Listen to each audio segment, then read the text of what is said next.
Mag-general cleaning na naman tayo dahil wala po tayong guest ngayon for 2 days. Yan. Matagal-tagal na rin po akong hindi nakakapag-agyo.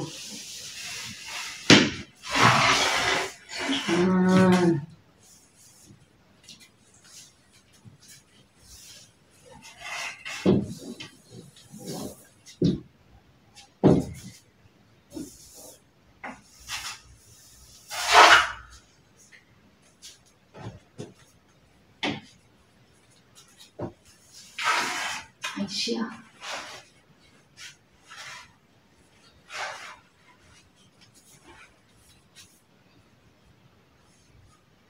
Pahit kasing tignan pagka may mga agyo-agyo parang hindi ka rin naglilinis eh.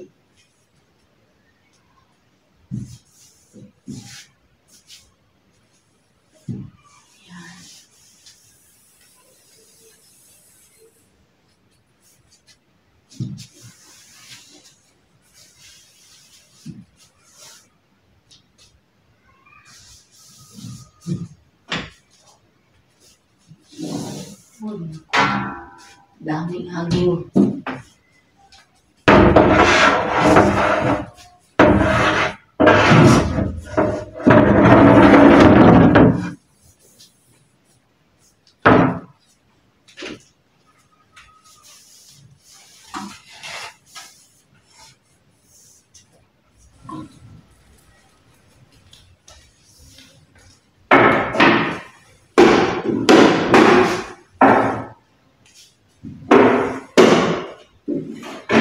Daming agyo, Diyos ko po.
Ay, salamat.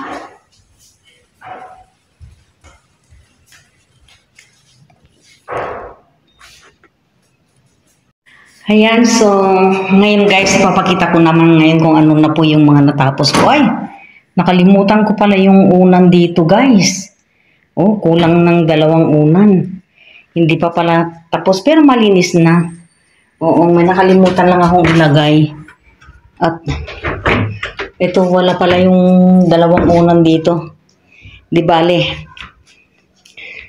Ihahabol na lang natin. Wala pa naman guys eh. Ngayon, inire-ready ko lang po para halimbawa may biglang dumating ngayon. At least, nakahanda na po si Inday. Yan. Buti naman binuksan ko ulit para makita ko kung ano yung kulang guys.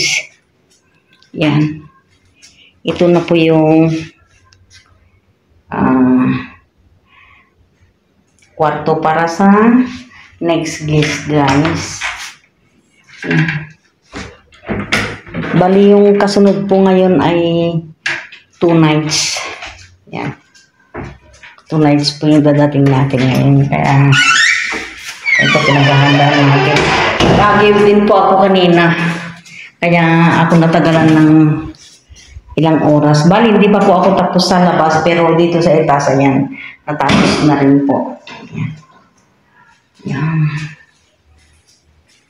Handang-handa na.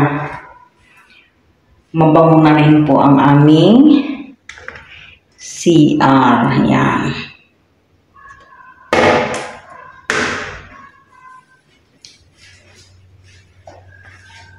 Dito sa CR namin guys, hindi ka talaga mandidiring kumain. Kasi malinis po ang CR namin.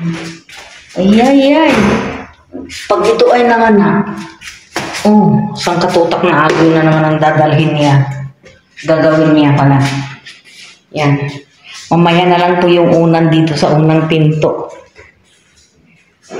Ipapakita ko lang po kung ano na po yung mga natapos ko. Ultimo sahig guys. Malinis po yan.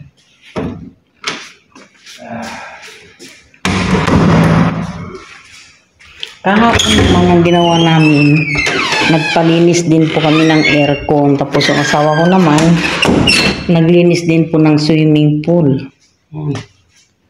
Ito na po yung aming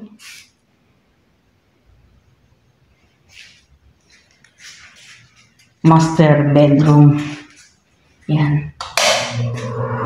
Malinis na rin po yung aming tawag dito?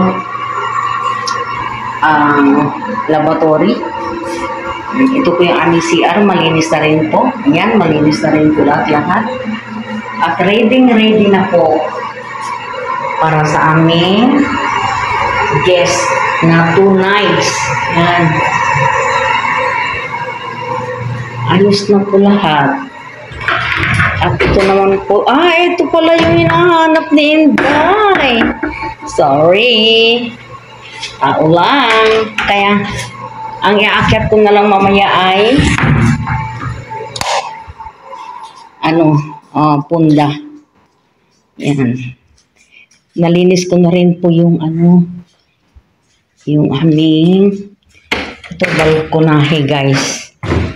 Yan. Yan, malinis na po yan. Naglalagay po ako talaga ng dyan basahan para pag halimbawa gustong magpalamig-lamig sa balkon meron din po silang pangpunas ng alam ba ninyo guys, ito kahapon ang daming mga parang kuto yung maliliit ba, parang sinulid na gumagapang-gapang dito, yung sumisiksik sa mga gilid-gilid. Ang ginawa ko, inisprehan ko muna ng baygon. Tapos, pinunasan ko ng may sabon. Tapos, kanina, inisprehan ko uli. Ayan, wala na. Diyos ko. Hindi ko alam kung ano po yan. Yan, bababa na ko tayo. Lahat ay okay na. Maliban doon sa isang kulang ng unan. Ito naman po ang aming swimming pool at malinis na rin.